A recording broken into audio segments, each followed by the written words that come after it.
جب تم نے ایک شخص کو قتل کر ڈالا، پھر اس میں اختلاف کرنے لگے اور تمہاری پوشیدگی کو اللہ تعالیٰ ظاہر کرنے والا تھا، ہم نے کہا اس گائے کا ایک ٹکڑا مقتول کے جسم پر لگا دو، وہ جی اٹھے گا۔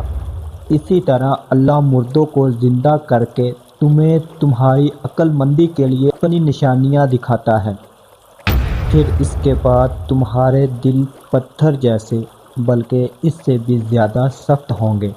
بعض پتھروں سے تو نہریں بہہ نکلتی ہیں اور بعض پھٹ جاتے ہیں اور ان سے پانی نکل آتا ہے، اور بعض اللہ تعالیٰ کے ڈر سے گر پڑتے ہیں، اور تم اللہ تعالیٰ کو اپنے اعمال سے غافل نہ جانو۔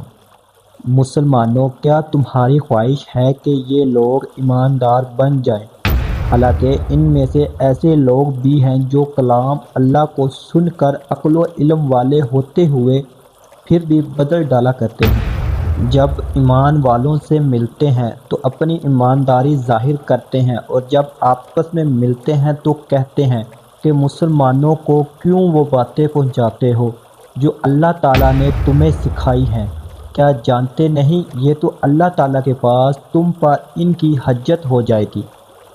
کیا یہ نہیں جانتے کہ اللہ تعالیٰ ان کی پوشیدگی اور ظاہر داری سب کو جانتا ہے؟ ان میں سے بعض ان پڑھ ایسے بھی ہیں جو کتاب کے صرف ظاہری لفظ کو ہی جانتے ہیں، صرف گمان اور اٹکل ہی پڑھے ہیں۔ ان لوگوں کے لیے ویل ہے جو اپنے ہاتھوں کی لکھی ہوئی کتاب کو اللہ تعالیٰ کی طرف کی کہتے ہیں اور اس طرح دنیا کماتے ہیں۔ ان کے ہاتھوں کی لکھائی کو اور ان کی کمائی کو ویل، ہلاکت اور افسوس ہے۔ یہ لوگ کہتے ہیں کہ ہم تو چند روز جہنم میں رہیں گے۔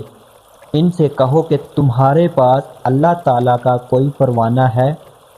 اگر ہے تو یقیناً اللہ تعالیٰ اپنے وعدے کا خلاف نہیں کرے گا۔ ہرگز نہیں، بلکہ تم تو اللہ کے ذمے وہ باتیں لگاتے ہو جنہیں تم نہیں جانتے۔ یقیناً جس نے بھی برے کام کیے اور اس کی نافرمانیوں نے اسے گھیر لیا، وہ ہمیشہ کے لیے جہنمی ہے۔ اور جو لوگ ایمان لائے اور نیک کام کرے، وہ جنتی ہیں جو جنت میں ہمیشہ رہیں گے۔